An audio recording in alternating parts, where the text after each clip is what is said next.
الحمد للہ رب العالمین والصلاة والسلام علی سید المرسلین وعلی آلہ وصحبہ اجمعین ومن تبعہم بإحسان الی یوم الدین۔ اعوذ باللہ من الشیطان الرجیم، بسم اللہ الرحمن الرحیم۔ وقالوا ما هي الا حیاتنا الدنیا نموت ونحیا وما یہلکنا الا الدہر وما لهم بذلک من علم ان هم الا یظنون۔ وقال تعالی ام خلقوا من غیر شیء ام هم الخالقون۔ محترم حاضرین، ہماری بحث کا آغاز ایمان سے ہوا۔ ایمان کا معنی مفہوم بیان کیا گیا، اس کے 6 بنیادی ارکان کا تذکرہ ہوا اور یہ بتایا گیا کہ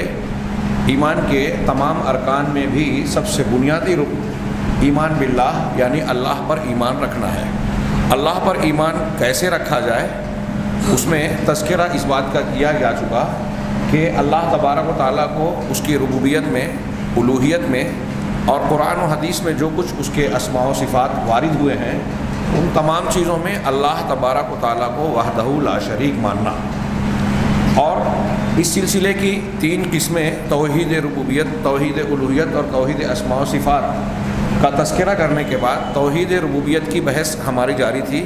ربوبیت کا معنی و مفہوم، توحید ربوبیت کا معنی، اس کی دلیلیں قرآن سے، کچھ حدیثوں سے اور پھر عقلی فطرت کی اور طبیعت کی کچھ دلیلوں کا تذکرہ کیا گیا۔ آگے صاحب کتاب نے مختصر سی یہ بحث کی ہے کہ ربوبیت کا انکار کرنے والے کچھ دنیا میں ہیں یا نہیں۔ تو انہوں نے بتایا کہ دنیا کی تاریخ میں جو کچھ معلوم دنیا ہے اور آج کے زمانے میں یا ماضی میں ایسے بہت ہی کم اور شاذ لوگ گزرے ہیں، گنتی کے لوگ جو قابل ذکر نہیں ہے، جنہوں نے اس کائنات کے رب، مالک اور خالق کے وجود کا انکار کیا ہو، جو یہ کہتے ہیں کہ کائنات کا کوئی پروردگار یا رب نہیں ہے۔ ایسا انکار کرنے والے بہت ہی کم اور معمولی گزرے ہیں، اور جو لوگ گزرے بھی ہیں یا جن لوگوں نے ماضی میں انکار بھی کیا تو انہوں نے ہٹ دھرمی مکابرہ کی بنیاد پر انکار کیا۔ دل میں ان کے اس بات کا یقین تھا کہ یہ کائنات خود بخود وجود میں نہیں آئی اور نہ ہی کسی مخلوق نے اس کو وجود بخشا، بلکہ اس کو پیدا کرنے والی ایک ذات ہے جو حکیم ہے، قدیر ہے۔ دل میں یہ جانتے تھے، مانتے تھے، لیکن بعض دنیاوی مصلحتوں کی بنیاد پر، اقتدار کی بنیاد پر یا کوئی اور وجہ سے ہٹ دھرمی اختیار کرتے ہوئے ظلم اور تکبر اور انانیت میں کا شکار ہو کر انہوں نے توحید ربوبیت کا انکار کیا۔ اس کی واضح مثال فرعون کی ہے۔ انہوں نے تذکرہ کیا، اللہ تبارک و تعالیٰ نے فرعون کے بارے میں ذکر کیا اور ارشاد فرمایا کہ ما علمت لکم من الہ غیری، کہ میں تمہارے لیے اپنے علاوہ کسی بھی دوسرے معبود کو نہیں جانتا۔ یہ کون کہہ رہا ہے؟ فرعون، کہ میں صرف اپنے آپ کو الہ سمجھتا ہوں، تمہارا میرے علاوہ کوئی الہ نہیں ہے۔ الہ کی بات ہے یہاں، رب کی نہیں۔ یہ الہ کا درجہ رب کے بعد کا آتا ہے۔ فرعون کا ایک مکالمہ اللہ تبارک و تعالیٰ نے سورہ شعراء میں حضرت موسیٰ علیہ السلام سے ذکر کیا۔ جب دربار میں حضرت موسیٰ علیہ السلام نے دعوت توحید دی، رب العالمین پر ایمان لانے کے لیے اس کو بلایا، تو فرعون نے حضرت موسیٰ علیہ السلام کا انکار کرتے ہوئے، مذاق اڑاتے ہوئے طنز کے طور پر کہا وما رب العالمین، رب العالمین کیا ہے؟ یہ قرآن میں منقول ہے سورہ شعراء میں، بڑا دلچسپ اور بہترین دلیل ہے۔ فرعون نے پوچھا ما رب العالمین، یہ ماں جو ہے یہ غیر عاقل کے بارے میں سوال کرتے ہیں۔ کون اور کیا ہم سوال کرتے ہیں اردو میں، انگریزی میں ہو اور واٹ سے سوال کرتے ہیں، what are you, who are you. جب ہو آر یو پوچھا جائے تو آپ اپنا تعارف کریں گے کہ میں فلاں ابن فلاں ہوں یا میں ایسا ایسا ہوں۔ ما انتا یا واٹ آر یو پوچھا جائے کہ آپ کیا ہیں تو آپ اپنی قابلیت اور صلاحیت بتائیں گے، یا پھر یہ فلاں چیز کیا ہے، یہ غیر عاقل کے لیے پوچھا جاتا ہے۔ جیسے پہاڑ، پیڑ پودے، ان کے بارے میں اگر کہا جائے گا تو کہا جائے گا وما، وہ کیا ہے۔ اور انسان کے بارے میں یا کسی ذی-روح کے بارے میں پوچھا جائے گا تو من کے ذریعے سے، کون کے ذریعے سے سوال کیا جائے گا۔ فرعون نے اللہ تبارک و تعالیٰ یا رب العالمین کا جب تذکرہ ہوا تو رب العالمین کے بارے میں سوال کرتے ہوئے ماں کا ذکر کیا کہ رب العالمین کیا ہے، کون نہیں۔ حضرت موسیٰ علیہ الصلوۃ والسلام نے جواب دیا رب السماوات والارض وما بینہما، ہاں آسمانوں اور زمین کا رب۔ تو رب العالمین پوچھ رہا ہے فرعون، رب العالمین جہان سارے جہانوں کا پروردگار وہ ہے جو آسمانوں کا رب ہے، مالک ہے، خالق ہے، زمین کا خالق ہے۔ ان دونوں کے درمیان جو بھی چیزیں نظر آ رہی ہیں، فرعون تو اپنے آپ کو الہ کہہ رہا ہے، تو ذرا بتا کہ کیا تو نے یہ پیدا کیا ہے؟ تیرے پیدا ہونے سے پہلے سے یہ ہے، تیرے باپ دادا نے پیدا کیا ہے یا کسی اور نے پیدا کیا ہے؟ یہ حضرت موسیٰ علیہ الصلوۃ والسلام اس کی فطرت اور اس کی قدرت کو جھنجھوڑ رہے تھے۔ تو رب العالمین کے بارے میں سوال کر رہا ہے، یہ آسمان دکھائی دے رہا ہے، آسمان تو ہے نا، جب آسمان ہے تو اس کو بنانے والا بھی ہے، یہ زمین جس پر تو چل پھر رہا ہے، جس پر تیری حکومت ہے، یہ زمین بھی موجود ہے۔ تو فرعون کیا تو اس کو بنانے والا تو ہے؟ نہیں۔ تو رب العالمین وہ ہے جس نے اس آسمان کو اور اس زمین کو اور اس کے درمیان جتنی بھی چیزیں ہیں، پیڑ پہاڑ پودے دریا، دنیا کی جو چیزیں نظر آ رہی ہیں، ساری چیزوں کا رب ہے، وہ مالک ہے۔ اگر تم عقل رکھتے ہو تو غور کرو، قال لمن حولہ الا تسمعون الا تستمعون، تو فرعون نے اپنے درباریوں سے، اپنے گرد و پیش کے لوگوں سے کہا کیا تم سن رہے ہو موسیٰ کیا کہہ رہا ہے؟ یعنی حضرت موسیٰ کے جواب سے کترا کے دوسری بات کہہ رہا ہے۔ حضرت موسیٰ کی بات کا جواب نہیں تھا، اپنے سوال کے بعد کہہ رہا ہے تم سنتے ہو یہ کیا بول رہا ہے؟ حضرت موسیٰ علیہ الصلوۃ والسلام نے دوبارہ جواب دیا رب المشرق والمغرب وما بینہما، ربکم ورب آبائکم ان کنتم مؤمنین، تمہارا بھی پروردگار ہے اور تمہارے باپ دادا کا بھی پروردگار ہے، وہ رب العالمین ہے۔ حضرت موسیٰ نے دوسری دلیل دی، تم ہو موجود، سوچو تم نے خود سے اپنے آپ کو پیدا کیا، ماں باپ نے پیدا کیا، تمہارے ماں باپ کو کس نے پیدا کیا؟ تمہارا پروردگار اور تمہارے آبا و اجداد کا پروردگار وہ رب العالمین ہے۔ فرعون نے اس دوسرے جواب کے باوجود تیسری اپنے درباریوں سے کہا ان رسولکم الذی ارسل الیکم لمجنون، کہ تمہاری طرف جو رسول بھیجا گیا ہے نا وہ پاگل ہے، مجنون ہے، پاگل ہے، اس کی عقل چل گئی ہے۔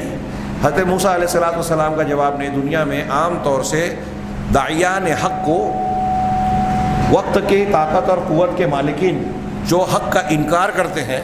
اور قبول نہیں کرنا چاہتے اپنی سرداری، بادشاہت، اقتدار یا کسی دنیاوی مصلحت کی بنیاد پر، وہ ایسے ہی کرتے ہیں کہ داعیان حق کی دلیلوں کا جب ان کے پاس جواب نہیں ہوتا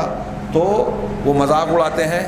صاحب دلیل کو پاگل، شاعر یا کچھ الزامات سے متہم کر دیتے ہیں، اور پھر طاقت و قوت کا زور آزماتے ہیں، اپنی قوت اور طاقت دھمکی کے ذریعے سے اس کو دبانے کی کوشش کرتے ہیں۔ یہ انسانی تاریخ کی سنت رہی ہے، طریقہ رہا ہے، ہر باطل پرست یہی طریقہ اختیار کرتا ہے۔ فرعون نے موسیٰ علیہ الصلوۃ والسلام کے بارے میں کہا کہ اپنے درباریوں کے یہ جو رسول تمہارے پاس بھیجا گیا ہے یہ پاگل ہے، مجنون ہے۔ موسیٰ علیہ الصلوۃ والسلام نے فکر کیا مشرق اور مغرب کا فرعون کی اس بے تکی اور بے بنیاد بات کا جواب دینے کی بجائے اس کے پہلے ہی بات کا جواب دے رہا ہے حضرت موسیٰ علیہ السلام، رب العالمین کون ہے؟ یہ ربوبیت کی دلیلیں ہیں کہ مشرق اور مغرب کا رب، ان کے درمیان ساری چیزیں جو موجود ہیں ان کا رب۔ یہ چھوٹے سے چھوٹی چیز دیکھو، ایک پیڑ پودا دیکھو، ایک ذرہ اور ایک پتھر دیکھو، ایک کیڑا، چھوٹی سی مکھی دیکھو، مچھر دیکھو، اپنے وجود کو دیکھو، پہاڑوں کو دیکھو، دریاؤں کو دیکھو، سمندروں کو دیکھو، آسمان کو دیکھو، کسی بھی چیز کو دیکھو، مشرق اور مغرب کے درمیان جو بھی چیز ہے یہ سب کا پروردگار رب العالمین ہے۔ لیکن اس نے چونکہ ماننا نہیں تھا، ہٹ دھرمی تھی،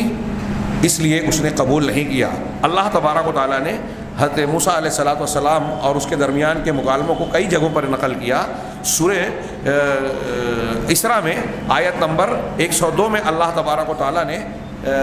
دونوں کے مکالمے کے درمیان ذکر کیا کہ موسیٰ علیہ الصلوۃ والسلام نے فرعون کو خطاب کر کے کہا لقد علمت ما انزل هؤلاء الا رب السماوات والارض بصائر وانی لاظنک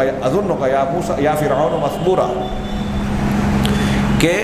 تو جانتا ہے، حضرت موسیٰ کا لفظ دیکھیے قرآن نے نقل کیا، لقد علمت، فرعون سے کہہ رہے ہیں کہ اے فرعون تو جانتا ہے، تو علم رکھتا ہے، علمت تو علم رکھتا ہے، مطلب دل میں تجھ کو بھی یہ بات معلوم ہے۔ کیا معلوم ہے؟ ما انزل هؤلاء الا رب السماوات والارض بصائر، یہ جو میں نشانیاں معجزات تیرے سامنے پیش کر رہا ہوں اس کو بس رب السماوات والارض، آسمانوں اور زمین کے پروردگار نے دلیلوں کے طور پر نازل کیا ہے، بصائر کے طور پر نازل کیا ہے۔ اور فرعون تو میری نظر میں تیرا دماغ چل نہیں رہا ہے، تو مخبور ہے۔ دوسری جگہ پہ ارشاد فرمایا، اللہ تعالیٰ نے خود ذکر کیا سورہ نمل میں کہ وَجَحَدُوا بِهَا وَاسْتَيْقَنَتْهَا أَنفُسُهُمْ ظُلْمًا وَعُلُوًّا، کہ انہوں نے حضرت موسیٰ کی لائی ہوئی دلیلوں کو، دعوت کو انکار کیا، اس کی مخالفت کی۔ جحد مانے انکار، اور انکار کے ساتھ مخالفت کرنا، تو انہوں نے جحود کیا، انکار کیا، حالانکہ ان کے دلوں میں اس بات کا وَاسْتَيْقَنَتْهَا أَنفُسُهُمْ، ان کے دلوں کو اس بات کا یقین تھا۔ تو دل کو جب یقین تھا کہ موسیٰ علیہ السلام جو بات پیش کر رہے ہیں، دعوت دے رہے ہیں، رب العالمین کا تعارف کرا رہے ہیں، وہ بالکل سچی باتیں ہیں، مدلل باتیں ہیں، ہم مانتے ہیں، دل میں ان کو یقین تھا، لیکن پھر کیوں انکار کیا؟ اللہ نے کہا ظلم و علوا، ظلم کے طور پر اور علو کے طور پر، یعنی ظلماً ناحق حضرت موسیٰ علیہ السلام کی دعوت کو وہ رد کر رہا تھا، حالانکہ دل سے یقین تھا کہ موسیٰ علیہ السلام کی باتیں بالکل سچی اور درست ہیں، رب العالمین کو وہ مانتا تھا اندر سے۔ اب اللہ تعالیٰ نے آگے کیا فرمایا؟ وَهُمْ لَمْ يَسْتَنِدُوا فِي جُهُودِهِمْ إِلَىٰ حُجَّةٍ، یعنی یہ صاحب کتاب کہہ رہے ہیں کہ جو انہوں نے حضرت موسیٰ کی دعوت کا انکار کرتے ہوئے اللہ کا انکار کیا، اور فرعون یہ کہہ رہا ہے، جو پہلا جملہ نقل کیا قرآن نے کہ میں تمہارے لیے اپنے سوا کسی کو، نعوذ باللہ، کسی کو معبود نہیں جانتا، تو یہ بات جو فرعون نے کہی اس پر کوئی دلیل پیش نہیں کی، ہاں بس یہ اس کی جانب سے مکابرہ، تکبر، ہٹ دھرمی تھی، جیسا کہ اللہ تبارک و تعالیٰ نے ارشاد فرمایا عمومی طور پر جو لوگ رب کا انکار کرتے ہیں، اس کا انکار کرنے والے لوگوں نے دنیا میں کوئی دلیل نہیں پیش کی، جبکہ رب کے وجود کا ہم پچھلے 2 درسوں میں پڑھ چکے ہیں یا اس کا تذکرہ کیے ہیں کہ آفاق اور انفس، یعنی کائنات کے اندر، ہماری اپنی ذات کے اندر بے شمار دلیلیں ہیں۔ دنیا کا کوئی موٹی سے موٹی عقل والا انسان بھی آسانی سے ان دلیلوں پر معمولی سا غور کرنے کے بعد اس نتیجے پر پہنچ جائے گا کہ اس کائنات کا خالق ہے، وہی رب ہے، اور وہ حکیم ہے، قادر ہے، اور اس کے اندر ساری خوبیاں ہیں، تبھی وہ یہ سارے کام کر رہا ہے، یہ ہر شخص جانتا ہے۔ اب جن لوگوں نے یہ ماننے والوں کے پاس بے شمار دلیلیں ہیں، جو لوگ رب کے وجود کا انکار کرتے ہیں، میں نے بتایا صاحب کتاب کہتے ہیں کہ ایسے بہت کم لوگ گزرے ہمارے زمانے میں۔ آج کے زمانے میں ہمارے یہاں یہ بات مشہور تھی کہ کمیونسٹ حضرات، یہ روس اور چائنا کے جو ماننے والے ہیں، یہ رب کے خالق و مالک کے منکر ہیں، لیکن ہمارے یہاں کے ملک کے کمیونسٹوں سے آپ بات کریں تو بہت سارے کمیونسٹ یہ بیان کرتے ہیں کہ ایسا ضروری نہیں ہے، ہم سیاسی پارٹی کے اعتبار سے وابستہ ہے، نظریاتی طور پہ نہیں، یا نظریات میں بھی اقتصادی اور معاشی بنیاد پر ہم اس کے قائل ہیں، اس لیے بہت سارے مسلمان اس پارٹی میں چلے گئے۔ لیکن کمیونزم یا الہادی فکر جو بنیادی طور سے ہوئی، اس میں بنیادی عنصر عقیدے کے اعتبار سے یہ بات موجود تھی اور ہے کہ اس کائنات کا کوئی خالق نہیں ہے، یہ کائنات اتفاق سے پیدا ہو گئی۔ کچھ لوگ کہتے ہیں کہ فطرت یا نیچر نے، جس کو عربی میں طبیعت کہیں گے، طبیعت نے اس کو پیدا کیا، کچھ لوگ کہتے ہیں کہ طبیعت کی صفات نے پیدا کیا، کچھ لوگ کہتے ہیں اچانک پیدا ہوا۔ اس سلسلے میں اسکولوں میں ہمارے بچے پڑھتے ہوں گے کہ جو مختلف نظریات ہیں، ایک ٹوٹمزم کہتے ہیں کہ انسان پہلے کچھ وجود نہیں تھا، یہ کائنات کروڑوں برس پہلے ایک بگ بینگ ہوا، اس کے بعد جو ہے وہ دنیا میں مختلف کائنات میں کچھ چیزوں کے جو موجودات تھیں، دھوئیں اور راکھ کی شکل میں وہ چیزیں الگ ہوئی، ان کے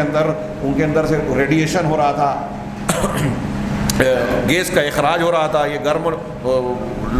انتہائی گرم شکل میں تھی دنیا بھی، سورج سے یہ الگ ہوئی، اور پھر اس کے بعد ہزاروں بلکہ لاکھوں سال کے بعد اس میں ٹھنڈی ہوئی، ٹھنڈی ہونے کے بعد یہاں پانی کا وجود ہوا، بارش وغیرہ ہوئی، پانی کا وجود ہوا، اس پانی میں لاکھوں سال کے بعد، ہزاروں سال کے بعد امیبا کی شکل کا ایک وجود ہوا، پھر اس امیبا نے افزائش نسل پا کر ترقی کی، اور وہ امیبا مختلف امیبوں کے مجموعے کے ساتھ مختلف شکل اختیار کرتا گیا، پھر اس میں ایسا ہوا کہ بہت سارے جانداروں کے تحت انسان کا وجود بھی پانی کے اندر ہوا۔ انسان پہلے لاکھوں برس پہلے مائی حیوان تھا، یعنی آبی حیوان تھا، پانی میں رہتا تھا، پھر لاکھوں سال کے بعد ایسا ہوا کہ انسان پانی سے خشکی پہ آتا، اپنی غذا گھاس پھوس چرتا یا جو چیزیں حاصل کرتا، کچھ دیر پانی میں خشکی میں رہتا اور اس کے بعد پھر پانی میں چلا جاتا. اس کو ہم اردو میں جل تھلیا کہیں، عربی میں برماوی، یعنی ایسا جانور جیسے مینڈک اور مگرمچھ وغیرہ کے بارے میں کہا جاتا ہے کہ پانی اور خشکی دونوں میں رہ لیتے ہیں. تو انسان بہت سارے سالوں تک جل تھلیا یا برماوی جانور کی حیثیت سے وجود میں رہا. پھر لاکھوں سال، ہزاروں سال جو بھی وہ اپنا اندازہ بیان کرتے ہوں یہ دنیا دار مادہ پرست لوگ سائنسی بنیاد پر، سائنسی تحقیقات کی بنیاد پر، تو کہتے ہیں پھر اس کے بعد انسان ایک لمبے عرصے کے بعد اس کے اندر ایسی صلاحیت پیدا ہو گئی کہ پانی سے باہر خشکی پہ وہ جینے لگا اور اس کا پھیپھڑا سانس لینے کے لیے اب خشکی کے ماحول کے لیے سازگار ہو گیا، پانی کے لیے نہیں رہا. اب دنیا میں جب آیا تو دنیا میں پہلے وہ جنگل دوسرے جانوروں کی طرح جیسے جنگلات میں وہ رہتے ہیں بغیر لباس کے، بغیر کسی تہذیب و تمدن کے، بغیر تعلیم کے، یوں ہی جنگلوں میں جانوروں کی طرح، عام حیوانات کی طرح زندگی گزارنے لگا. پھر ایک لمبا عرصہ گزرنے کے بعد چونکہ انسان کے پاس دماغ تھا، دوسرے جانوروں کے مقابلے میں اس نے کچھ ہتھیار اور اوزار کا استعمال شروع کیا. پہلے پتھر، پھر ہڈی، اور پھر اس کے بعد وہ پتھر کا دور سے گزرنے کے بعد جب آگے بڑھا تو اس کے اندر کچھ شعور آیا، لباس وغیرہ کا استعمال ہونے لگا. جن کے پاس کچھ بہتر ہتھیار ہوتے وہ دوسرے انسانوں پر قبیلے کی شکل میں جو بن گئے تو وہ غالب آ جاتا. پھر بتدریج ان کے ذہن و دماغ میں یہ تصور آیا، یعنی الہ کا، خدا کا یا رب کا. کچھ لوگوں نے خواب میں دیکھا کہ کسی نے آ کے خواب میں کہا کہ فلاں جگہ پہ جا کے زمین کھودو تو فلاں چیز ملے گی یا فلاں کی لاش ملے گی اور وہی تمہارا معبود ہے. جا کے جب بیدار ہونے کے بعد کھودا گیا تو ویسا ہی ملا. جیسے آج قبر پرست لوگ قبروں کو، مزاروں کو فضیلت دینے کے لیے اس قسم کے جھوٹے واقعات بیان کرتے ہیں کہ شیخ عبد القادر جیلانی میرے خواب میں آئے، فلاں بابا آئے، انہوں نے کہا کہ میرا چھلاوا فلاں جگہ ہے. پھر دوسرا آ کے کہتا ہے اس کا ساتھی کہ ہاں میرے خواب میں بھی آئے تھے اور کہا تھا کہ میں فلاں کے پاس جا رہا ہوں. اب دوسرے دن سے جب وہ یہ بیان کرتے ہیں تو جاہل عوام ان کے پیچھے بھاگنے لگتے ہیں. ایسے ہی یہ ٹوٹمزم کے ماننے والے فلاسفہ کہتے ہیں کہ شروع میں خدا کا تصور اسی طریقے سے ذہن میں آیا. اب ایک قبیلے والوں نے ایک خدا کا، پھر دوسرے والوں نے دوسروں کا، تیسرے والوں نے تیسرے کا تصور شروع کر دیا. ایک قبیلے والے ایک سے زائد کو ماننے لگے، پھر وہ کئی کو ماننے لگے. اس طرح گھومتے گھماتے کسی علاقے میں یہ 2 پہ آگے ٹھہر گیا، کسی علاقے میں 1 پہ آگے ٹھہر گیا، کسی علاقے میں 3 پہ، اور کسی میں بہت سارے خداؤں کو مانا جانے لگا. ایک قبیلہ جب دوسرے قبیلے سے جنگ لڑتا تو جو شکست کھا جاتا تو شکست کھانے والے کے بارے میں یہ تصور کیا جاتا کہ اس قبیلے کا خدا کمزور ہے، یہ جو جیت گیا ہے، فتح پا گیا ہے، اس کا مضبوط خدا ہے، لہذا دونوں قبیلے کے لوگ اس کو ماننے لگتے. ایسے مختلف چکر گھومتے گھماتے مصر میں را یا ریعین نامی خدا پر آ کر رک گیا، اور اس کا رمز،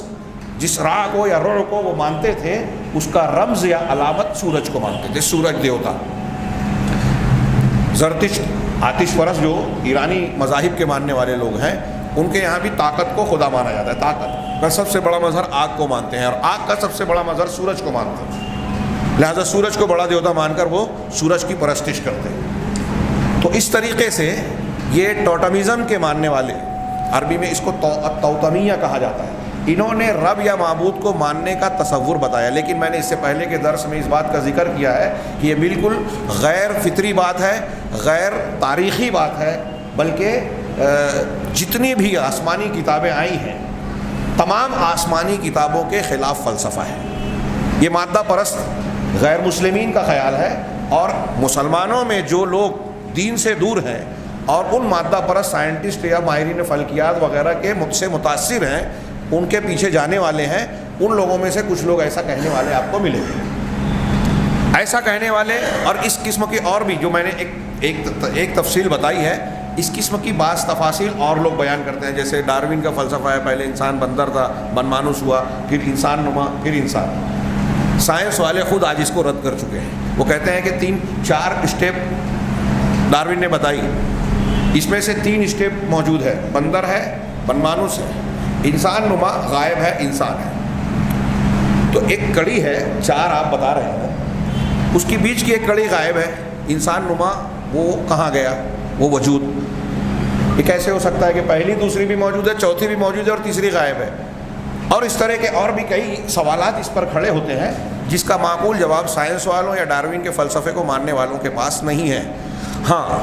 آسمانی کتابوں کو ماننے والے، فطرت کی دلیلوں کو ماننے والے، ہم اور آپ اور دنیا کی اکثریت یہی کہتی ہے کہ اس کائنات کا خالق و مالک رب ہے وہی رب العالمین ہے، اس ذات کا نام اللہ ہے، الرحمن ہے، اور اس کی بہت ساری صفات ہیں، اور اس کے تعارف کے لیے اللہ تبارک اپنے تعارف کے لیے اس نے انبیاء کو بھیجا، کتابوں کو نازل کیا، ہماری فطرت میں وہ بات رکھی، اور کائنات میں اس اپنی توحید اور ربوبیت کے دلیلوں کو پھیلا کر رکھ دیا۔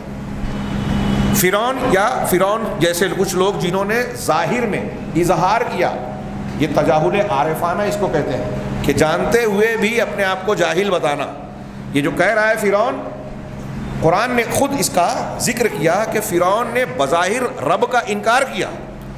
کہ کوئی رب نہیں ہے میرے علاوہ، یا میں تمہارا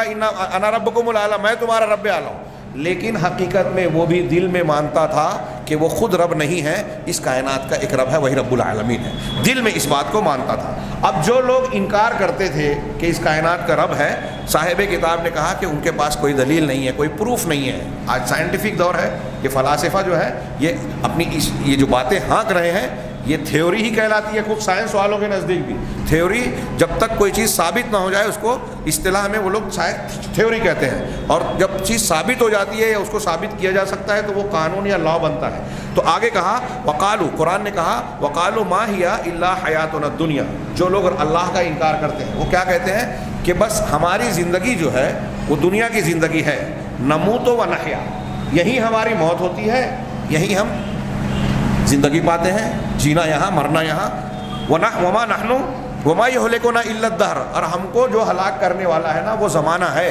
یہ زمانے کی جو گردش ہے، رات اور دن گزر رہے ہیں، اس کی وجہ سے ہم ہلاک ہوتے ہیں، ہم کو کوئی رب وب نہیں مارتا۔ یہ اللہ نے منکرین رب کا قول نقل کیا۔ وما لہم، پھر اس پر تبصرہ کیا صرف 2 جملے میں اللہ نے، وما لہم بذلک من علم ان ہم الا یظنون، کہ اس بات پر جو وہ کہہ رہے ہیں نا کہ زمانہ ہم کو مارتا ہے، بس یہیں جینا مرنا ہے، تو یہ بات کہنے میں ان کے پاس کوئی علم نہیں ہے، کوئی دلیل نہیں ہے، ہاں وہ تو بس زن اور گمان کے گھوڑے دوڑا رہے ہیں، انہم الا یظنون، وہ صرف اٹکل پچو اندازی ٹولہ جس کو ہم مالیگاؤں میں کہتے ہیں، یہ بات کہہ رہے ہیں، اندازے سے کہہ رہے ہیں جس کا کوئی علمی یا دلیلی طور سے کوئی بنیاد موجود نہیں ہے۔ لہذا اللہ تعالیٰ کے اس فرمان سے اگلے ٹکڑے سے یہ بات معلوم ہوئی کہ جو لوگ اللہ کے رب ہونے کا انکار کر رہے ہیں، ان کے انکار کی وجہ دراصل کوئی علم نہیں ہے، نہ سمعی دلیل ہے، نہ عقلی دلیل ہے، اور نہ فطرت اس بات پر دلالت کرتی ہے، بس وہ اپنے ظن و گمان کی بنیاد پر کہہ رہے ہیں، جہالت کی بنیاد پہ کہہ رہے ہیں، یا کچھ لوگوں نے جو انکار کا اظہار کیا تو وہ ہٹ دھرمی اور غلو اور انانیت کی بنیاد پر۔ اب چونکہ یہ کائنات جو ہم دیکھ رہے ہیں اور اس میں جو بھی حوادث واقعات ہو رہے ہیں، یہاں کا جو نظام ہم دیکھ رہے ہیں، سورج نکل رہا ہے، ڈوب رہا ہے، موسم تبدیل ہوتے ہیں، ہوائیں چلتی ہیں، اس دنیا کے غلاف سے بڑھ کر آگے کی کائنات کا آج مطالعہ جو کیا جا رہا ہے دوربین کے ذریعے سے اور دنیا کے بہت سارے آلات کے ذریعے سے، خلائی سیارے اور ستارے اور کیمرے کی آنکھیں بھیج کر جو نظارے دیکھے جا رہے ہیں، یہ ساری چیزیں بتاتی ہیں کہ اس کائنات کا نظام انتہائی دقیق ہے، ہر چیز نظم و ضبط کے ساتھ رواں دواں ہے۔ یہ سورج جس دنیا سے ہمارے جتنا فاصلے پر ہے، اگر اس سورج کو جتنی دور ہے اس سے آدھا فاصلہ کم کر دیا جائے، آدھے سے بھی کچھ اور بڑھا لے، تب بھی جہاں ہے اتنے فاصلے سے کچھ کم کر دیا جائے تو دنیا کی ساری چیزیں جل جائے گی، یہاں زندگی نہیں ہوگی، نہ کوئی پیڑ پودا اگے گا، نہ پانی میں کوئی چیز زندہ رہے گی، نہ ہم اور آپ زندہ رہیں گے۔ جتنی دور سورج ہے آدھا جتنا کم کرنے کے بجائے اتنا ہی فاصلہ اور دور کر دیا جائے تو دنیا کی ساری چیزیں جم جائے گی، یہاں کوئی چیز نشو نما پانے کے لائق نہیں رہے گی، یہاں کی آب و ہوا زندگی کے لائق نہیں رہے گی۔ تو یہ نظام ہے کہ نہیں؟ اتنا بڑا سمندر، دنیا کے بارے میں کہتے ہیں کہ اس کا 3/4 جو ہے پانی ہے، ایک حصہ خشکی اور زمین ہے۔ اب جغرافیہ والے اس کی وجوہات بیان کرتے ہیں کہ اس کے کیا کیا فائدے ہیں۔ سمندر ہے تو اس کی وجہ سے دنیا کی آب و ہوا اور یہاں کا موسم سازگار ہوتا ہے، اس کی وجہ سے یہ فائدہ وہ فائدہ، اس میں اتنی دولت ہے، اس کے ذریعے سے سفر کی سہولت ہے، اس میں غذائیں ہیں، انسان کے لیے زیورات اور بہت ساری چیزیں جس کا قرآن نے بھی ذکر کیا۔ اور ایک اہم بات یہ ہے کہ سمندر کا پانی کھارا ہے، تو سوال یہ ہے کہ ہم عام دریاؤں کا پانی میٹھا دیکھتے ہیں جس سے آبپاشی کی جاتی ہے، پینے کے لیے استعمال ہوتا ہے، اور دوسرے بہت سارے حیوانات وغیرہ بھی اس سے. سمندر میں کیوں کھارا پانی ہے؟ تو اس کی کئی وجوہات میں سے ایک موٹی وجہ لوگوں نے یہ بیان کی جغرافیائی سائنسی اعتبار سے کہ اگر سمندر کا پانی میٹھا ہوتا تو اس میں دنیا کی جو گندگیاں غلاظتیں جاتی ہیں اور دنیا بھر کے جو حیوانات ہیں، مچھلیاں اور دوسرے آبی حیوانات، وہ جو اس میں مر جاتے ہیں، مرنے کے بعد اس میں اگر میٹھا پانی ہوتا تو ان میں سڑان اور تعفن پیدا ہوتا، بدبو اٹھتی، اور اتنی بدبو اٹھتی جو دنیا کی گندگیاں اس میں جاتی ہیں اور سمندر کے اندر خود جو حیوانات ہیں ان کی گندگیاں مل کر اتنا زیادہ تعفن پیدا ہوتا کہ دنیا میں کوئی شخص آسانی سے سانس لے نہیں پاتا. چند دنوں میں ساری دنیا کے حیوانات بدبو سے مر جاتے ہیں، یہاں جینا مشکل ہوتا. تو اب سمندر کے پانی کو کھارا رکھا، کس نے رکھا؟ میٹھا نہیں رکھ کر کھارا رکھنا مطلب یہ کہ بنانے والا یہ جانتا ہے کہ اگر سمندر کا پانی میٹھا ہوتا تو دنیا جینے کے لائق نہیں رہتی، اس لیے اس نے کھارا بنایا. ایسے ہی دنیا میں جتنی چیزیں ہیں اور ہم پیدائش کی، تخلیق کی، بناوٹ کی حکمتوں کو دیکھتے ہیں تو آخر میں یہ کہنا پڑتا ہے جو قرآن نے کہا سن اللہ الذی اتقن کل شیء، سن اللہ الذی اتقن کل شیء، یہ اللہ کی بناوٹ ہے جس نے ہر چیز کو انتہائی مضبوطی سے، استحکام سے بنایا. ہر چیز کو آپ دیکھیے کہ فلاں چیز زمین کے نیچے کیوں پیدا ہوتی ہے، فلاں چیز درخت پر اوپر کیوں لگتی ہے، پیڑ پودوں میں اس کی پتی ایسی کیوں ہوتی ہے، اس کی چھال ایسی کیوں ہوتی ہے، فلاں کے چھال میں یہ خصوصیت ہے، فلاں کے پودے میں یہ خصوصیت ہے، فلاں کے رس میں یہ خصوصیت ہے. جانوروں کی بات میں نے اس سے پہلے ذکر کیا، سرد علاقے کے جانور، خشک علاقے کے، ریگستان میں جہاں پانی کم ملتا ہے ان کے اندر یہ صلاحیت پائی جاتی ہے کہ وہ کئی دن بغیر پانی کے جی جاتے ہیں. بھائی وہاں پانی نہیں ملتا اور پانی کے بغیر کوئی جانور نہیں ہے. وَجَعَلْنَا مِنَ الْمَاءِ كُلَّ شَيْءٍ حَيٍّ، اللہ نے قرآن میں فرمایا کہ ہم نے پانی سے ہر چیز کو زندہ بنایا. اس کے 2-3 معنی بیان کیے جاتے ہیں. ایک تو قطرہ آب یعنی نطفے سے پیدا ہوتی ہے، ایک یہ کہ پانی کے ذریعے سے ہر چیز زندہ رہتی ہے. بعض علماء نے لکھا کہ دنیا میں ایسی آپ کو کئی چیزیں مل جائے گی جانوروں میں، کیڑے مکوڑوں میں، جو بغیر ہوا کے تو جی سکتے ہیں، بغیر آکسیجن اور ہوا کے جی سکتے ہیں، لیکن کوئی ایسی چیز نہیں ملے گی جو بغیر پانی کے جی سکتے ہیں. اور پانی سے ہم ہر چیز کو زندہ رکھا کا ایک معنی لوگ یہ بھی بیان کرتے ہیں کہ سمندر دریا کا اس طرح جال بچھایا ہے کہ ان کے ذریعے سے دنیا میں زندگی چلتی ہے. ایک تو یہ کہ میں نے ابھی سمندر کے بارے میں بتایا کہ اس کے ذریعے سے ماحول جو ہے وہ کنٹرول میں ہے، فضائیں ہموار ہیں. دوسری چیز انسان، سائنس والے کہتے ہیں کہ ہمارے جسم کے اندر 66% پانی ہے. پانی پیتا ہے، پانی پیے بغیر، کھانا پانی کے بغیر نہیں بنتا. عموماً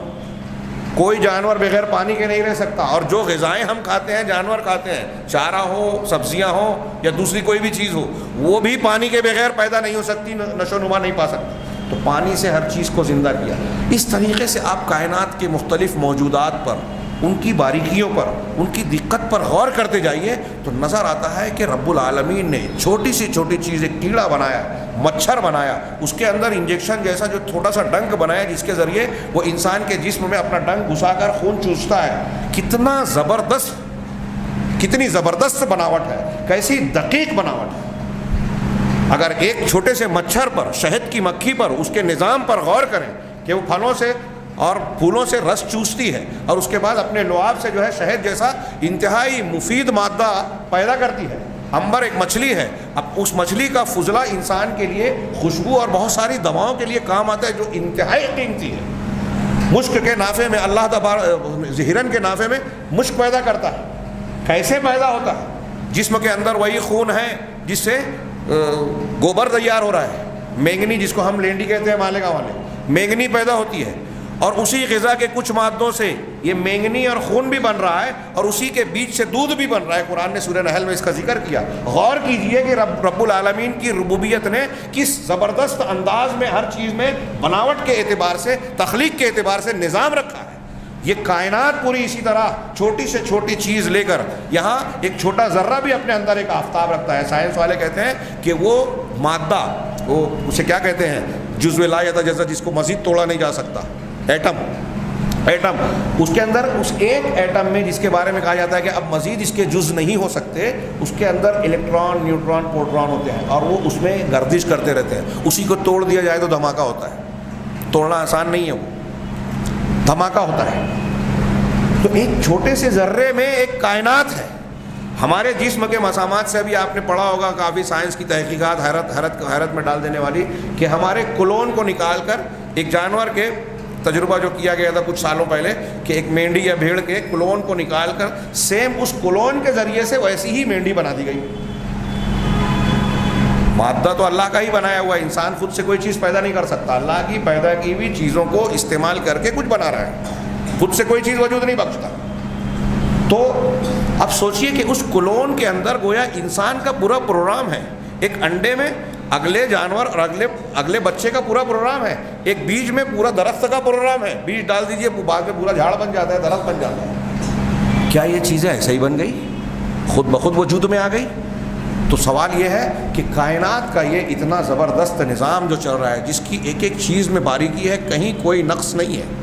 اللہ تبارک و تعالیٰ نے سورہ ملک میں کہا فرجع البصر هل ترى من فطور الذي خلق سبع سماوات طباقا ما ترى في خلق الرحمن من تفاوت، جس نے 7 آسمانوں کو طبق در طبق پیدا کیا، درجہ بدرجہ، ما ترى في خلق الرحمن من فطور، تم رحمان کی تخلیق میں کوئی فطور، کمزوری، کوئی شگاف اور تفاوت نہیں پاتے۔ فرجع البصر هل ترى من فطور، اپنی نگاہ کو دوبارہ ایک مرتبہ دیکھنے کے بعد پھر لوٹاؤ آسمان کی طرف۔ هل ترى من تفاوت، کیا تم کوئی شگاف، کوئی پھٹن دیکھتے ہو؟ هل ترى من، کیا ہے فرجع البصر هل ترى من فطور ثم ارجع البصر کرتين، پھر اپنی نگاہ کو دوسری مرتبہ جو ہے پلٹاؤ، ينقلب الیک البصر خاسئا، تمہاری نگاہ، تمہاری آنکھیں تھک کر واپس لوٹ جائے گی، وعسیر، ناکامی کی حالت میں تھک کر واپس لوٹ آئے گی، تم آسمان میں کوئی نقص اور خامی عیب نہیں پاؤ گے۔ یہ آسمان کتنی صدیوں سے ایسے ہی نظر آ رہا ہے، کہیں ہم کو کوئی شگاف، کوئی کمی خامی نظر آ رہی ہے؟ دنیا میں اللہ تبارک و تعالیٰ نے جتنی وجود کو بنایا ہے، ہر چیز پر اسی طرح غور کرتے جائیے کہ پورا نظام کتنے مربوط طریقے سے چل رہا ہے۔ ایک اللہ تعالیٰ نے سورج کا ایک نظام بنا دیا، وہ اپنے محور پر، اپنے مدار پر گردش کر رہا ہے، مداری گردش اور محوری گردش، اس میں 1 سیکنڈ کا فرق نہیں آتا۔ اسی کی بنیاد پر حساب و کتاب لگا کے لوگ کیلنڈر بناتے ہیں، سال اور مہینے کی گنتی کرتے ہیں، وقت کی تعین کرتے ہیں، نماز کے اوقات، کھانے کے اوقات، ڈیوٹی کے اوقات، فلاں چیزوں کے اوقات، یہ نظام بن گیا۔ کیسے؟ اس سورج، چاند اور دنیا کے غروب و دنیا کے موسم اور دن و رات کے نظام کی بنیاد پر۔ ان فی خلق السماوات والارض واختلاف اللیل والنہار لآیات لأولی الالباب، یقیناً آسمانوں اور زمین کی پیدائش میں، ان فی خلق السماوات والارض واختلاف اللیل والنہار، اور رات اور دن کی گردش میں نشانیاں ہیں اولو الالباب کے لیے، عقل والوں کے لیے۔ تو اب عقل والا جب غور کرتا ہے، بات تھوڑی لمبی ہو گئی، میں سمیٹ رہا ہوں کہ اس نظام کو، کہ اس کائنات میں ہر چیز انتہائی دقیق نظام سے چل رہی ہے، کوئی چیز نظام کے باہر نہیں ہے۔ اگر نظام کے باہر ہو تو یہاں دنیا جو ہے الٹ پلٹ ہو جائے گی، چھوڑیے سورج اور چاند یا سورج اور کوئی سیارہ ٹکرا جائے، چھوٹے سے زلزلے سے انسان کی زندگی تباہ ہو جاتی ہے، بستیاں الٹ جاتی ہیں۔ اگر کائنات میں اس طریقے سے ستارے سیارے جو گردش کر رہے ہیں ٹکرا جائیں، ہمارے استاذ محترم شیخ انیس نے بتایا تھا کہ رشیا کے ایک ماہر فلکیات مسلم تھے، کمیونسٹ رشیا کے دور میں، وہ ایک واقعہ بتایا، میں تھوڑا سا ذکر کروں اس کا۔ کہا کہ گہن لگنے والا تھا، تو 30 ماہرین فلکیات کو بڑی بڑی دوربینوں پر بٹھایا گیا، یعنی 30 دوربینیں دے کر کے تم گہن کے واقع ہونے کا مشاہدہ کرو، دیکھو، اور پھر اس کے سلسلے میں اپنے تاثر کو، فکر کو، مشاہدے کے نتیجے کو بیان کرو تاکہ معلومات ہو۔ تو اس 30 میں وہ جو آئے تھے بنارس جامعہ سلفیہ، وہ کہے کہ میں اکیلا مسلم تھا، باقی سب رشیا کے تھے، اور اکثر اس میں سے وہی کمیونزم کے الہادی فکر کے حامل تھے۔ تو ان کا یہ دعویٰ ہے کہ رصد گاہ میں قریب جو ہے الگ الگ دوربینیں دی گئیں، یہ سب کو دیکھ رہے تھے، ایک دوسرے کو دیکھ رہے تھے۔ جب گہن لگنے کے قریب ہوا، بالکل گہن اب لگنے والا ہے، جیسے ہی لگنے والا ہے، کہا ان 30 سائنٹسٹوں میں اکیلا میں تھا، ماہرین فلکیہ میں، جو ہوش میں تھا، باقی 29 کے 29 بے ہوش ہو گئے، خوف اور دہشت کے مارے۔ کیوں؟ اس لیے کہ دوربین کے مشاہدے سے آپ جانتے ہیں کہ جو گہن لگتا ہے تو سورج، چاند، ستارہ، سورج، چاند اور زمین، یہ تینوں ایک لائن میں آ جاتے ہیں۔ زمین بیچ میں آ گئی تو زمین کا سایہ جو ہے اس پہ پڑ رہا ہے چاند پہ، ہاں ایسے چاند بیچ میں آیا تو زمین پہ، یا وہ آڑ میں آ گیا تو سورج اور زمین کے بیچ میں جب چاند آ گیا تو سورج کو گہن اندھیرا دکھتا ہے تو گہن کی شکل نظر آتی ہے. تو جب یہ تینوں ایک لائن میں آنے لگے، گہن لگنے لگا، تو 29 ماہرین فلکیات جو مسلمان نہیں تھے بے ہوش ہو گئے. اور وہ مسلم سائنٹسٹ انہوں نے بتایا کہ میں بے ہوش نہیں ہوا، میں اس لیے بے ہوش نہیں ہوا کہ میں قرآن و حدیث کو مانتا تھا، ایمان والا تھا. مجھے یہ معلوم تھا کہ ان الخسوف والکسوف آیتان من آیات اللہ، کہ رسول اللہ صلی اللہ علیہ وسلم فرمائے کہ سورج گہن اور چاند گہن اللہ کی دو نشانیوں میں سے، اللہ کی نشانیوں میں سے دو نشانیاں ہیں. میں یہ جانتا تھا کہ اللہ کی نشانی ہے، لیکن ان 29 کو یہ معلوم نہیں تھا. اس لیے جب وہ تینوں ایک لائن میں آنے لگے تو انہیں لگا کہ یہ تینوں اب ٹکرا جائیں گے، اور جیسے ہی ٹکرائیں گے پوری دنیا تباہ و برباد ہو جائے گی. یہ مشاہدہ قریب سے کرنے کا اتنا زیادہ فرق پڑتا ہے. تو یہ جو ایک لائن میں آنا، پھر ان کا نظام سے چلنا، اسی کی بنیاد پر گہن لگتا ہے. یہ چیز بتا رہی ہے کہ کائنات کا کوئی ایک نظام چل رہا ہے. یہ نظام بغیر نظام بنانے والے اور نظام چلانے والے کے ممکن نہیں ہے. اس کا کوئی نہ کوئی مدبر ہے، ان کا بندوبست کرنے والا ہے. تدبیر کائنات کرنے والا وہی ہے جو تدبیر کائنات کی طاقت اور قدرت رکھتا ہے، وہی رب العالمین ہے. تو یہ کائنات کا نظام بھی بتا رہا ہے، ہماری عقل بھی کہہ رہی ہے، ہماری فطرت بھی کہہ رہی ہے، اللہ کی کتابیں بھی کہہ رہی ہیں، اللہ کے رسول بھی کہہ رہے ہیں، اور دنیا کی ہر چیز یہ بتا رہی ہے چیخ چیخ کر کہ اس کائنات کا خالق، موجد اور اس کو وجود دینے والا صانع موجود ہے، جو مدبر ہے، قدیر ہے، حکمت والا ہے. یہ ساری چیزیں اس کی گواہی دے رہی ہیں. اب اس کا کیسے انکار کریں؟ تو جو لوگ ربوبیت کا انکار کرتے ہیں، یہ صاحب کتاب نے تقریباً 1.5 صفحے میں ہے، جو میں نے تھوڑا سا تذکرہ کیا، شارٹ میں نقل کر دوں کہ وہ کہتے ہیں کہ کچھ لوگ کہتے ہیں کہ طبیعت نے وجود بخشا. طبیعت یعنی فطرت نے.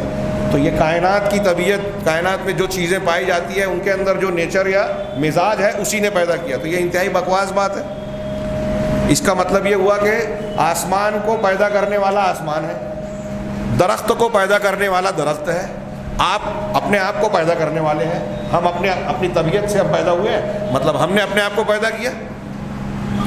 ہماری طبیعت نے ہم کو وجود دے دیا. جب ہم تھے ہی نہیں تو طبیعت کہاں تھی؟ اور جب طبیعت تھی نہیں تو وہ خالق کیسے ہو سکتی ہے؟ جو چیز موجود نہیں ہے وہ کوئی کام کرنے والی ہو سکتی ہے کیا؟ اور وجود بھی آ گیا تو ہماری طبیعت. پھر کچھ لوگوں نے جب اس پر اٹیک کیا تو کچھ لوگوں نے کہا کہ نہیں، طبیعت کے اندر جو مزاج ہے، رطوبت ہے، برودت ہے، یبوست ہے یعنی خشکی اور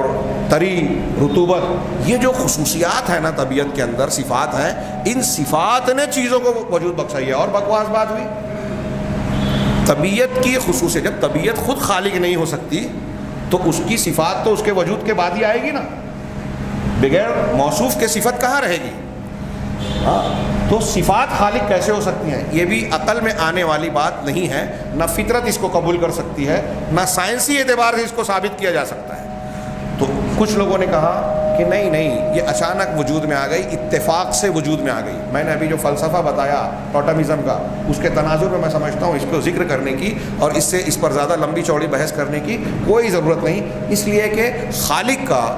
اور رب کا انکار کرنے والے دنیا میں ہمیشہ بہت کم بھی رہے ہیں، اور دنیا کے سب سے بڑے بیوقوف ہیں. جیسے میں نے اس سے پہلے شروع میں کہا تھا کہ میرے سر پہ ایک ٹوپی ہے معمولی سی. یہ موبائل بھی تو ایک مشنری ہے، اس کے اندر دقت ہے، کچھ نہ کچھ باریکیاں ہیں. یہ ٹوپی اس کے مقابلے میں بہت آسان سی چیز ہے. ہاں، اس ٹوپی کے بارے میں اگر کوئی بھی شخص کہے، یہ گلدان جو یہاں رکھا ہوا ہے اس کے بارے میں کوئی کہے کہ اس کو کسی نے نہیں بنایا، یہ خود بخود بن گیا، تو دنیا کا کوئی بھی انسان اسے مانے گا کیا؟ جو مانے گا وہ بیوقوف ہے. تو جب ایک گلدان، ایک ٹوپی، ایک چھوٹی سے چھوٹی چیز، ایک قلم کے بارے میں کوئی یہ نہیں کہہ سکتا کہ یہ بغیر بنانے والے کے بن گئی، تو اس سے بڑا بیوقوف کون ہوگا جو یہ کہتا ہے کہ یہ زمین، یہ آسمان، یہ ستارے، سیارے، پیڑ پودے، دریا، سمندر، یہ جانور اور حیوانات، نباتات، جمادات، اور نہ جانے کتنی چیزیں جو دکھائی دے رہی ہیں، نہیں دکھائی دے رہی، اور اس میں چلنے والا یہ نظام، یہ خود بخود ہو جائے؟ اگر ایسا کوئی مانتا ہے تو پھر یہ ماننا کہ یہ قلم خود بخود بن گئی بہت چھوٹی بات ہے. اور جب آپ یہ نہیں مانتے تو اسے نہیں مان سکتے. اور یہ بات میں نے بیان کی. علامہ ابن تیمیہ رحمہ اللہ کہ قول کو نقل کرتے ہوئے صاحب کتاب نے کہا کہ ایسا جو اس کائنات کے خالق، مدبر اور حکیم کا انکار کرتے ہیں، یہ ایسا قول ہے جو بالکل سراسر باطل ہے، جس کو قرآن اور حدیث کی دلیلیں تو چھوڑو، انسان کی عقلیں اور سب انسانوں کی فطرت بھی جس کا انکار کرتی ہے۔ اور جب تم اس کائنات کے افلاک کو کہ منظم نظام کو دیکھو گے، آسمان اور زمین کی تدبیر اور اس میں جو زندگی چل رہی ہے، نظام چل رہا ہے، اس پر نگاہ ڈالاؤ گے کہ اس میں کتنی دقت ہے، کیسی عجیب و غریب نظم و ضبط اور ڈسپلین ہے، تو تمہارے سامنے یہ بات واضح ہو جائے گی کہ ان سب چیز کا پیدا کرنے والا ہے، اور اس کو وہ ذات جو جس نے پیدا کیا ہے وہ بڑی حکمت والی ہے۔ علامہ ابن تیمیہ کی ایک مثال دی ہے آخر میں، اور بحث کو یہاں ختم کیا ہے کہ اگر کوئی شخص آپ کے سامنے یہ انکار کرے کہ اس کائنات کا بنانے والا، چلانے والا کوئی نہیں ہے، تو ایسے جاہد اور معطل، یعنی جو تعطیل سے کام لے رہا ہے کہ بھائی کوئی ہے ہی نہیں، منکر ہے، ہاں، ایسے آدمی سے آپ سوال کرو۔ یہ ایک مثال دی ہے، اس پر آپ اور بھی کئی مثالیں بنا سکتے ہیں۔ کسی ایسے آدمی سے آپ کا سابقہ پڑھے جو بولے کہ اس کائنات کا پیدا کرنے والا نہیں، تو علامہ ابن قیم کہتے ہیں کہ آپ اس سے سوال کرو کہ ایک نہر ہے، دریا، ایک ندی ہے، اس ندی کے اوپر ایک دولاب لگا ہوا ہے۔ دولاب کو ہم اردو میں رہٹ بول لیجیے، رہٹ، جس سے وہ گھما کے چکر ہوتا ہے، جس سے پانی نکالتا ہے، اس پر رہٹ لگا ہوا ہے، اور اس رہٹ کو کے آلات انتہائی اچھے ڈھنگ سے بنے ہوئے ہیں۔ اس کا جو بیرنگ ہے، بیرنگ کہہ لیجئے، اس کا چکر ہے، لکڑا ہے، یا جو جس میں پانی بھرا جاتا ہے، وہ مشکیزے ٹائپ کا گڑھا، وہ نہر میں گھوم کے جو پانی بھر کے نکلتا ہے اور پھر پائپ میں ڈالتا ہے، وہ بڑے اچھے انداز میں بنا ہوا ہے، اور اس کو بہترین انداز میں نصب اور فٹ کر دیا گیا ہے، ہاں، اور بڑے بلیغ اور باریکی سے اس کے ہر عضو کو، ہر پارٹ کو جو ہے جوڑ کر نصب کر دیا گیا ہے، اس طرح سے کہ اس کے مادے اور شکل صورت میں دیکھنے والے کو کوئی کمی خامی نظر نہیں آتی۔ ایسا ایک رہٹ ہم کو دکھائی دے، وقت جعل علی حدیقۃ عظیمہ، اب یہ رہٹ جو ہے ندی پر ڈال کر پائپ لائن جوڑ کے ایک بڑے باغ سے اس کو جوڑ دیا گیا، وہ رہٹ چلتا ہے، اس سے ندی سے پانی نکال کر وہ باغ میں پانی پہنچا رہا ہے، اور اس باغ میں طرح طرح کے قسم قسم کے پھل پھول پودے اگ رہے ہیں، خوشنما پودے اگ رہے ہیں۔ اس باغ کو، اس باغ کے اندر جو خضرا پودے اگ رہے ہیں، اس کو صاف کرنے کے لیے وہاں ایک مالی ہے، ایسے لوگ موجود ہیں جو اس کی صفائی کر رہے ہیں، اس کو سنوار رہے ہیں، اس کو سلیقے کے مطابق جو ہے اس کو ڈھال رہے ہیں۔ یہ رہٹ منصب ہے، اس سے پانی نکل کے باغ کو سیراب کر رہا ہے، اور باغ کی نگرانی کرنے والا مالی ہے جو اس کو ٹھیک ٹھاک کر رہا ہے، سنوار رہا ہے، بنا رہا ہے، اس کی نگرانی کرتا ہے، اور باغ کی مصلحت کے لیے جو جو ضروری کام ہے وہ سارے کام کر رہا ہے، اس کی صاف صفائی، پانی کو ہر جگہ پہنچانا، ہر پودے تک پہنچانا، اس میں کوئی چیز ایسی نہیں ہے جس میں خلل یا خرابی ہو۔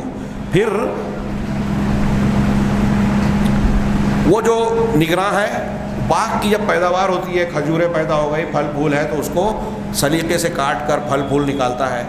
اس کی جو ہے اس کو بازار میں بیچتا ہے، اس کی قیمتوں کو جو ہے باغ کے مالکین میں یا جو بھی اس کے حصے دار ہے اس میں تقسیم کرتا ہے، ہاں، اور ہر قسم کو، یا یوں کہیے کہ باغ کی ہر قسم کو پانی اور اس کی ضرورت کی چیزیں برابر برابر، کھاد ہے، پانی ہے، ساری چیزیں مہیا کرتا ہے۔ یہ ساری چیزیں اگر ہم دیکھیں کہ ایک رہٹ چل رہا ہے، پانی آ رہا ہے،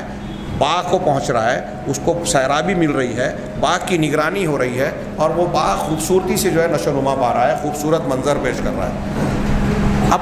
ایسے باغ کو دکھانے کے بعد اس انکار کرنے والے سے جو رب کا انکار کر رہا ہے، اس سے پوچھو کہ اترا ھذا اتفاقاً بلا سامعین،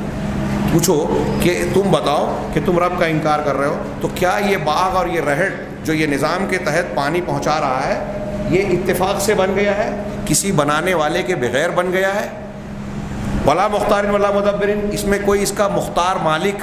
اختیار رکھنے والا یا کوئی تدبیر کرنے والا، اس نظام کو بنانے والا کوئی نہیں ہے، تم ایسا مانتے ہو؟ بل اتفاق وجود ہو، بلکہ ایسا اتفاق سے ہو گیا کہ ایک دولاب بن گیا، یعنی رہٹ بن گیا، اس پائپ لائن سے پانی کا حصہ جڑ گیا، پھر اس کے بعد جو ہے باغ تک پہنچ گیا، اور یہ سب چیزیں اتفاق سے ہو رہی ہیں، اس کو کرنے والا کوئی نہیں ہے، نہ کوئی اس کا نگراں ہے، نہ کوئی اس کا مدبر ہے۔ ایسا اس شخص سے پوچھو جو رب کا انکار کر رہا ہے۔ میں نے ابھی پین کی اور اس سب چیزوں کی مثالیں دی، علامہ ابن قیم نے باغ اور اس کے نظام کی مثال دی۔ کہ ایک رہٹ ہے، چل رہا ہے، پانی سیراب پہ سے سیراب کر رہا، اور ایک خوشنما باغ وجود پر، یہ سارا نظام کیا خود سے چل سکتا ہے، بن سکتا ہے؟ ظاہر سی بات ہے کہ اگر وہ عقل والا انسان ہے تو کہے گا کہ نہیں، ایسا نہیں ہو سکتا کہ بغیر فاعل کے مفعول ہو، کسی کرنے والے کے بغیر ایسا ہو جائے، ناممکن بات ہے۔ جب ایک باغ نہیں چل سکتا، اس کا نظام نہیں چل سکتا، تو یہ کائنات کا وجود اور کائنات کا نظام، موسموں کی تبدیلی، یہاں پانی آتا ہے، گرمی، سردی، برسات آتی ہے، زمین خشک ہو جاتی ہے، پھر بارش ہوتی ہے، پھر سے ہریالی لہلانے لگتی ہے، باد و بہار آ جاتی ہے، یہاں زندگی کے آثار نمودار ہو جاتے ہیں، پھر سے فصلیں پیدا ہوتی ہیں، پیڑ پودے اگتے ہیں، اور پھر اس میں دنیا کے جو انسان، جانور، حیوان ہیں، کوئی جانور چارہ کھا رہا ہے، ہم اس کے بیج اور پھل کھا رہے ہیں، ہم اس سے غلہ حاصل کر رہے ہیں، ہم اپنی غذا حاصل کرتے ہیں، جانور اپنی غذا حاصل کرتے ہیں، کیڑے مکوڑے اپنی غذا حاصل کرتے ہیں۔ کیا یہ بغیر فاعل کے ہو رہا ہے؟ بغیر رب کے ہو رہا ہے؟ بغیر تدبیر کرنے والے،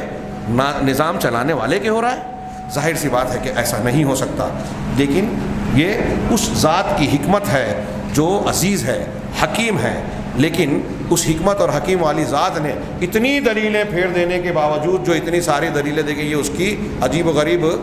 ہم کہیں گے کہ اس کی تخلیق ہی ہے، کہ اس کے باوجود دنیا میں بہت سارے لوگ ہیں جو رب کو نہیں مانتے، انکار کرتے ہیں، ان ساری دلیلوں کو بھی جاننے کے باوجود انکار کرتے ہیں۔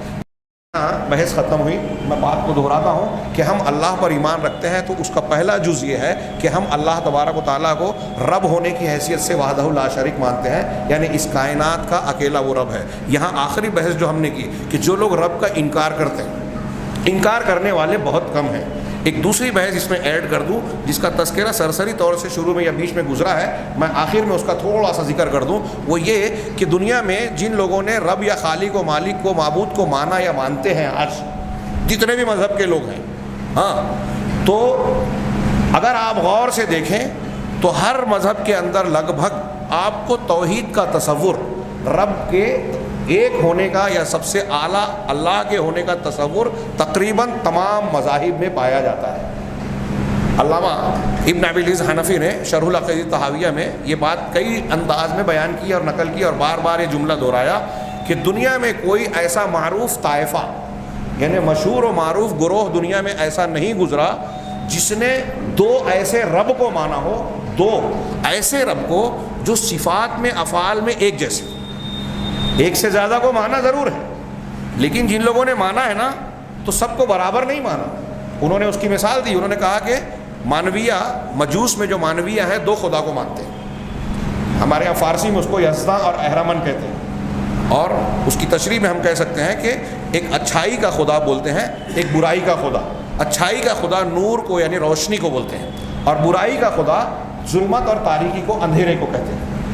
یہ دو خداؤں کو مانتے ہیں، اور وہ یہ کہتے ہیں کہ اچھائیوں اور اچھے لوگوں کو نور نے پیدا کیا، خالق یعنی رب کی حیثیت سے، اور برائی اور برے لوگوں کو اندھیرے نے، تاریکی نے پیدا کیا۔ یہ مانویہ کہہ رہے ہیں۔ تو اللہ تبارک ابن ابی العز نے کہا کہ آپ ان کے یہاں بھی دیکھیں گے کہ تو برائی پیدا کرنے والا جو اندھیرے کو مانتے ہیں وہ رب مانتے ہیں، اس کو چھوٹا مانتے ہیں، کمتر مانتے ہیں، روشنی کو افضل اور بڑا مانتے ہیں۔ مطلب یہ کہ دو رب کو مانتے بھی ہیں تو ایک کو بڑا مانتے ہیں، یعنی روشنی والا بڑا ہے۔ عیسائی تثلیث کے قائل ہیں، نصارہ اکثریت۔ عیسائیوں میں ایک طبقہ ہے جس کے بارے میں کہتے ہیں آریوسی فرقہ، جو توحید کا قائل ہے۔ مولانا ابوالکلام آزاد نے اس کا ذکر کرتے ہوئے کہا کہ عیسائیوں میں یہ گروہ ایسا ہی ہے جیسے مسلمانوں میں اہل حدیث، یہ توحید کا قائل ہے۔ باقی جو ہے عام طور سے تثلیث کے قائل ہیں، انہیں تین خداؤں کو مانتے ہیں۔ تین خداؤں کو ماننے والے میں شاذ ایسے اقوال ملیں گے جو اللہ کو اور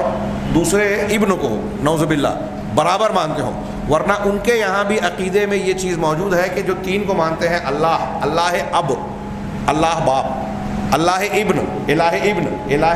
بیٹا، یعنی حضرت عیسیٰ، نعوذ باللہ، حضرت عیسیٰ علیہ السلام کو بیٹا کہتے ہیں، تو ابن کہتے ہیں، اور تیسرا روح القدس۔ تو عام طور سے عیسائیوں یا نصارہ کے یہاں بھی یہ عقیدہ اور تصور پایا جاتا ہے کہ ان تینوں میں اللہ اصل ہے، سب سے بڑا ہے، برابر تینوں کو بھی نہیں مانتے، وہ بھی نہیں مانتے۔ ہندو دھرم میں شاید ایسا کم ہو جتنے خداؤں کو یہاں مانا جاتا ہے، جن کے بارے میں کہتے ہیں جتنے کنکر اتنے شنکر۔ ہاں،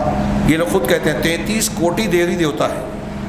کچھ علماء اسلام کا کہنا ہے اور بات تھوڑی سمجھ میں آتی ہے کہ آسمانی مذاہب میں جو فرشتوں کے بارے میں عقیدہ ہے ایمان بالملائکہ، جو ہم آگے پڑھیں گے، تو فرشتوں کی تعداد نامعلوم ہے، بہت سارے ہیں۔ تو قرآن و حدیث نے اور آسمانی کتابوں نے بتایا کہ فرشتے اللہ کی نورانی مخلوق ہیں، اور اللہ نے بہت سارے فرشتوں کو دنیا اور کائنات کے کچھ کاموں کو سپرد کر رکھا ہے۔ کچھ فرشتے ایسے ہیں جو پانی اور بارش پر مامور ہیں، کچھ پہاڑوں کے فرشتے ہیں، کچھ روح نکالنے والے فرشتے ہیں، کچھ ایک دو ایسے ہیں جو سور پھونکنے والے ہیں، کچھ جو ہیں وہ جو ہے روح قبض کرتے ہیں، عذاب دینے والے فرشتے ہیں، ثواب دینے والے فرشتے، تو کہ کاموں کو جو بانٹ رکھا ہے۔ تو بعض لوگوں کا کہنا ہے کہ یہ جو کاموں کو بانٹنے کا آسمانی کتابوں میں فرشتوں کے تعلق سے عقیدہ تھا، ہندو مذہب کے لوگوں نے یا پرکھوں نے، ان کے پروجوں نے اس کو فرشتوں کے عقیدے سے بدل کر دیوی دیوتاؤں کا عقیدہ بنا دیا۔ اب اس میں بہت ساری ایسی چیزیں بھی ملا دی جو الٹی سیدھی ہے دیوی دیوتاؤں کو۔ یہ بھی ممکن ہے کہ جنوں کے تعلق سے جو کچھ باتیں کہی جاتی ہیں، جنوں کے اندر یہ بھی صلاحیت ہے کہ وہ شکلیں بدلتے ہیں۔ اب ان کے یہاں سانپ کو پوجا جاتا ہے، اور ایک عقیدہ پایا جاتا ہے کہ سانپ جو ہے ایک مدت کے بعد اچھا داری بن جاتا ہے، وہ چاہے تو کسی بھی انسان کی شکل اختیار کر لیتا ہے۔ قرآن حدیث ہمیں بتاتی ہے کہ جن جو ہے وہ شیاطین جو ہیں وہ سانپ کی شکل اختیار کر سکتے ہیں۔ تو اب کسی ہندو نے یا کسی انسان نے، شیطان نے عقیدہ بگاڑنے کے لیے اس کے سامنے انسان کی شکل اور پھر سانپ کی یا سانپ کی شکل سے انسان کی شکل اختیار کی ہو، اور ان کا یہ عقیدہ بن گیا ہو۔ تو جنوں اور فرشتوں کے ایمان کا جو معاملہ ہے، اس کی بگڑی ہوئی شکل ان کے یہاں دیوی دیوتاؤں کی، اور انہوں نے دیوی دیوتاؤں کو پجنی مان لیا کہ یہ پوجا کے لائق ہیں، خدا الوہیت میں شریک کر لیا اللہ۔ لیکن ان کی جو بنیادی کتابیں ہیں وید، اس میں ایسے بہت سے اشلوک اور عبارتیں پائی جاتی ہیں جس میں توحید پائی جاتی ہے، جس میں توحید کا تصور ہے۔ کچھ لوگ کہتے ہیں، بلکہ کہتے کہ ان کی کتابوں میں ہے کہ یہ ہندو کہتے ہیں کہ 3 خدا اصل ہیں، سارے دیوی دیوتا جا کے 3 پہ مل جاتے ہیں، ایک برہما، وشنو اور تیسرا کرشن، جس کو مہیش بھی کہتے ہیں۔ یہ 3 اصل ہیں۔ اب وہ بولتے ہیں کہ ہیں یہ 3 دکھائی دینے میں یا نام میں، لیکن حقیقت میں ایک ہیں۔ 3 الگ الگ کاموں کی وجہ سے ان کو 3 روپ ہے۔ برہما دنیا کو وجود دینے والا ہے، وشنو دنیا کی حفاظت کرنے والا ہے، کرشن یا مہیش اس کو ہلاک کرنے والا ہے، جس کو مہادیو بھی شاید کہتے ہیں، اس کو ہلاک کر۔ تو یہ 3 صفات کی وجہ سے وہ 3 روپ ہو گئے، حقیقت میں تینوں ایک ہیں۔ اسی لیے بعض محققین کا کہنا ہے کہ عیسائی مذہب میں پولیس نے، بعد میں جس کا نام پولیس ہے، پہلے شاؤل تھا، یہودی سے وہ عیسائی بنا تھا۔ جیسے اسلامی تاریخ میں عبداللہ بن سبا ہے، یہودی تھا، مسلمان بن کے اسلام کو بگاڑنے آیا تھا، ایسے عیسائی تاریخ میں حضرت عیسیٰ علیہ السلام کے اٹھائے جانے کے کچھ ہی دن بعد شاؤل یہودی جو ہے وہ بھیس بدل کے پولیس کی شکل میں آیا اور اس نے عیسائی مذہب میں تحریف کی۔ تو کچھ لوگ کہتے ہیں کہ شاؤل نے جو تثلیث کا عقیدہ سب سے پہلے عیسائیت میں ڈالا کہ 3 خدا ہیں، وہ دراصل اس نے ہندو مذہب سے لیا تھا، کیونکہ ہندو مذہب میں ایسے قول موجود ہیں۔ یہ 3 کے باوجود ہندو مذہب میں ایک سب سے بڑے خدا کا تصور ویدوں کی تعلیمات میں موجود ہے، پایا جاتا ہے۔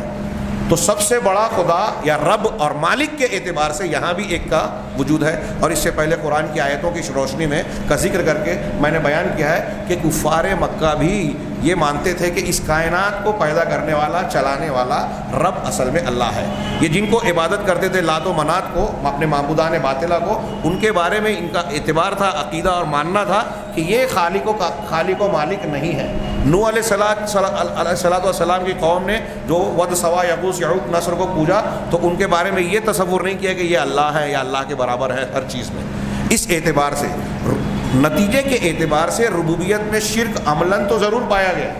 لیکن اس عقیدے کے اور فکر کے اعتبار سے کہ جیسا اللہ ہے، اللہ کی جو صفات ہیں، اللہ کے جو کام ہیں، خصوصیات ہیں، ان کاموں میں اللہ کے جیسا کوئی دوسرا ہو، ویسا ہی جیسا اللہ ہو، کائنات میں ایسا ماننے والا کوئی نہیں ہے۔ اللہ تبارک و تعالیٰ سے دعا ہے کہ وہ ہمیں اپنا